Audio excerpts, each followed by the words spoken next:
নমস্কাৰ, মই নীলোৎপল আৰু আদালে আপোনাক স্বাগতম।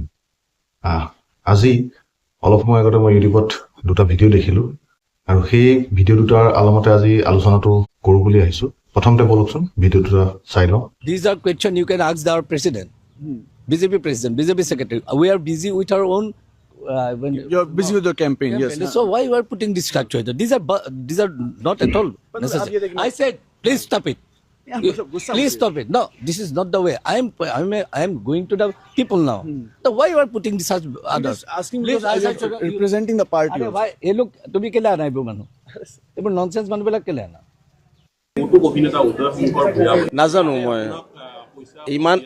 ইমান খবৰ আমি নাৰাখোঁ দাদা। আমি আমাৰ কেম্পেইন কৰোঁ। মই একজন প্ৰাৰ্থী, ভাৰতীয় জনতা পাৰ্টি সৰ্বশ্ৰেষ্ঠ ৰাজনৈতিক দলৰ মই প্ৰাৰ্থী। মই কেম্পেইনত বিজি থাকোঁ। কোনে ক'ত কৰে এইবিলাক খবৰ মিডিয়া সন্মুখত প্ৰশ্ন কৰাটো আপোনাৰ উচিত হোৱা নাছিল। আপুনি এই প্ৰশ্ন যোনে কৰিছে উত্থাপিত তাকে কৰিব। মই নাজানো, মই কৈছোঁ মই নাজানো। আপুনি মোক কিয় সোধে? মই নাজানো।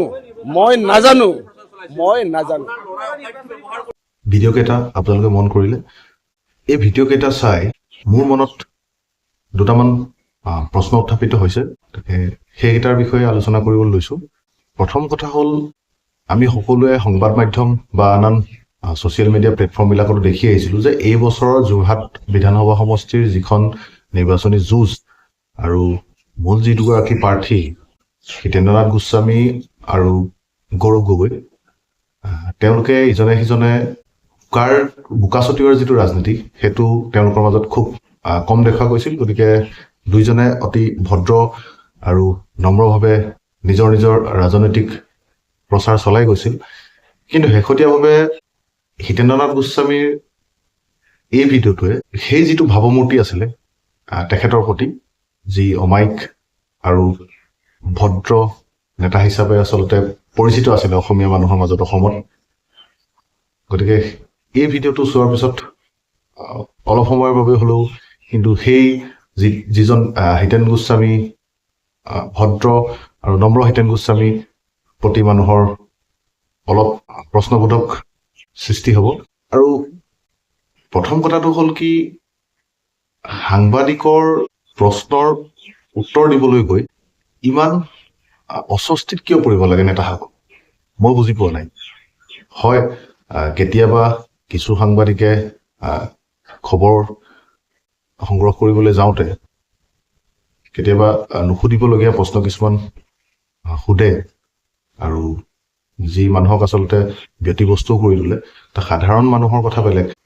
এই দুজন হৈছে একোজন বিধানসভা নিৰ্বাচনৰ একোটা সমষ্টিৰ প্ৰাৰ্থী, যাক আমি কিছুদিনৰ পাছতে হয়তো যদি জয়লাভ কৰে জনপ্ৰতিনিধি বুলি কওঁ। জনপ্ৰতিনিধি মানে আমাৰ ৰাইজক প্ৰতিনিধি কৰি আমাৰ সাধাৰণ নাগৰিকৰ প্ৰয়োজনীয়তাখিনি বা কিবা যদি দুখ আছে, কিবা যদি পাবলগীয়া আছে, কিবা বিচাৰিছে ৰাইজে, সেইখিনি চৰকাৰৰ আগত ৰাইজৰ হৈ সেই কথাবিলাক উত্থাপন কৰিবলৈ যোৱা মানুহজন সেই বিধায়কজন।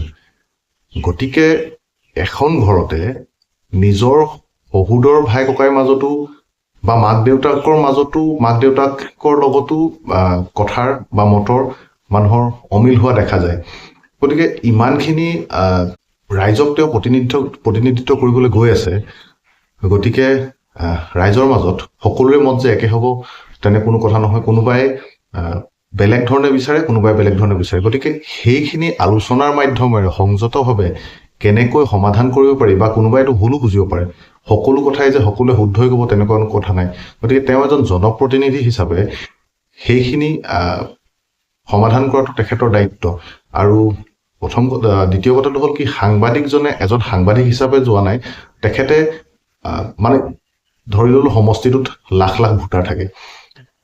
সেই লক্ষ লক্ষ ভোটাৰে গৈ, হাজাৰ হাজাৰ ভোটাৰে গৈ এজনকৈ নিজৰ কথা আলোচনা কৰিবলৈ, নিজৰ প্ৰশ্নটো উত্থাপন কৰিবলৈ এইটো সম্ভৱ নহয় আচলতে। কিন্তু কথাটো হৈ গ'ল কি, সেই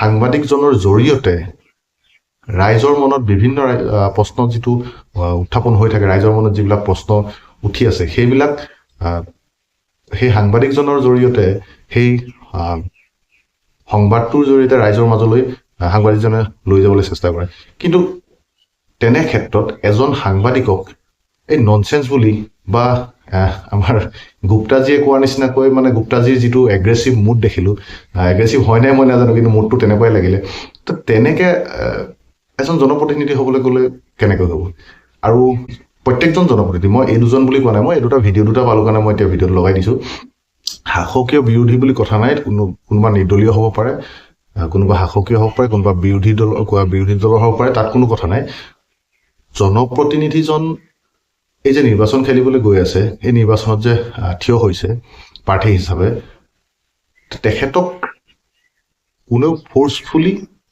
বিধায়কৰ প্ৰাৰ্থিত্ব প্ৰদান কৰিবলৈ কোৱা নাই তেখেতক কোনো দাবী ধমকি দি বা ব্লেকমেইলিং কৰি প্ৰতিনিধিত্ব কৰিবলৈ কোৱা নাই তেখেতে নিজৰ ইচ্ছাত সম্পূৰ্ণ নিজৰ ইচ্ছাত সেই পথটো বাছি লৈছে যদি এটা প্ৰশ্নৰ উত্তৰ তেখেতে ঠিক আছে এনেকুৱা নহয় যে প্ৰত্যেকটো প্ৰশ্নৰ উত্তৰে প্ৰত্যেকে জানিব পাৰে ময়ো নাজানো আপুনিও নাজানো প্ৰত্যেকটো প্ৰশ্নৰ উত্তৰ প্ৰত্যেকৰ হাতত নাথাকিব পাৰে কিন্তু এজন জনপ্ৰতিনিধি হিচাপে সেই প্ৰশ্নটোৰ উত্তৰ নাজানো বুলি বা নোৱাৰো বুলি ধুনীয়াকৈ প্ৰত্যাখ্যান কৰিব লাগিছিলে প্ৰশ্নটো যে মই এইটো নাজানো কিন্তু এনেকুৱা এই ননসেন্স বা এনেকুৱা ধৰণৰ বাক্য শব্দ ব্যৱহাৰ কৰি বা সেই আমাৰ গুপ্তাজীৰ নিচিনাকৈ এগ্ৰেছিভ মুড এটাত আহি লৈ মই পুনৰ কৈছোঁ মোৰ পাৰ্চনেল ভিউজত এগ্ৰেছিভ নিচিনা লাগিছে কাৰোবাৰ নালাগিব পাৰে সেইটো মই নাজানো আপোনালোকে নিজেই বিবেচনা কৰি চাব গতিকে তেনেকৈ নহয় আচলতে আৰু মই পুনৰবাৰ কৈছোঁ প্ৰত্যেকজন জনপ্ৰতিনিধিয়ে নিজেই সেই পথটো বাছনি কৰি লৈছে তেওঁ কোনো দাবী ধমকি দি কোনো ফ'ৰ্চ কৰি তুমি বিধায়ক হ'ব লাগিব তুমি মন্ত্ৰী হ'ব লাগিব তুমি ইলেকশ্যনত প্ৰতিদ্বন্দ্বিতা কৰা সেইটো কোনেও দাবী ধমকি দি কৰা নাই যদি তোমাৰ ৰাইজৰ প্ৰশ্নৰ উত্তৰ দিবলৈ তোমাৰ সাহস নাথাকে যদি তোমাৰ ৰাইজৰ প্ৰশ্নৰ উত্তৰ শুনিবলৈ ৰাইজৰ সমস্যা শুনিবলৈ ৰাইজৰ লগত কথা পাতিবলৈ তোমাৰ শক্তি নাথাকে গতিকে তুমি ৰাজনীতি নকৰিবা গতিকে সেইটোৱে মই কোনো দলৰ বা প্ৰাৰ্থীৰ বিৰোধী হিচাপে কথাটো ক'বলৈ যোৱা নাই আচলতে মই জাষ্ট খালি ভিডিঅ' দুটা মই এতিয়া পাই মোৰ কথাটো মোৰ মনত আহিলে যে এনেকৈ হ'লে কেনেকৈ হ'ব যাক আমি আমাৰ সেৱা কৰিবলৈ আমি নিৰ্বাচিত কৰি পঠাবলৈ লৈছোঁ তেনেহ'লে সেই প্ৰাৰ্থীজনে যদি আজি নিৰ্বাচিত হোৱাৰ আগতেই যদি এইটো এটা মুড লৈছে তেতিয়াহ'লে তেওঁচোন ৰজাঘৰীয়া হৈ গ'লে আমাৰ কথা পাহৰিয়ে যাব কথাটো কিন্তু অলপ ভাবি চাবলগীয়া প্ৰত্যেকজন আমি নাগৰিক হিচাপেও ভাবি চাবলগীয়া আৰু জনপ্ৰতিনিধি হিচাপে নেতাবিলাকেও ভাবি চাবলগীয়া আপোনালোকক কোনেও মই পুনৰবাৰ কৈছোঁ আপোনালোকক কোনেও বাধ্য কৰা নাই আপোনালোকে যদি নোৱাৰে আপোনালোকে ৰাইজৰ মানে ইলেকশ্যনত প্ৰতিদ্বন্দ্বিতা কৰিবলৈ নাহিব তাক কোনো আপোনাক বাধ্যবাধকতা কৰা নাই গণতান্ত্ৰিক অধিকাৰ হিচাপে আপুনি নিজৰ ইচ্ছাত আহিছে গতিকে ৰাইজৰ সেৱা কৰক সকলোকে শুভেচ্ছা জনালোঁ কাইলৈ যিহেতু ইলেকশ্যন ভাল হওক সকলো আৰু বন্ধুসকল আজিৰ ভিডিঅ'টো মই ইমানতে সামৰণি মাৰিছোঁ ভিডিঅ'টো যদি ভাল পালে লাইক কৰিব শ্বেয়াৰ কৰি দিব আৰু আপোনালোকৰ মতামত মোৰ লগত মিলিছেনে আপোনালোকে কমেণ্ট কৰি জনাব বুলি আশা কৰিলোঁ লগতে আড্ডাত যদি নতুন হয় চেনেলটো ছাবস্ক্ৰাইব কৰি দিব ধন্যবাদ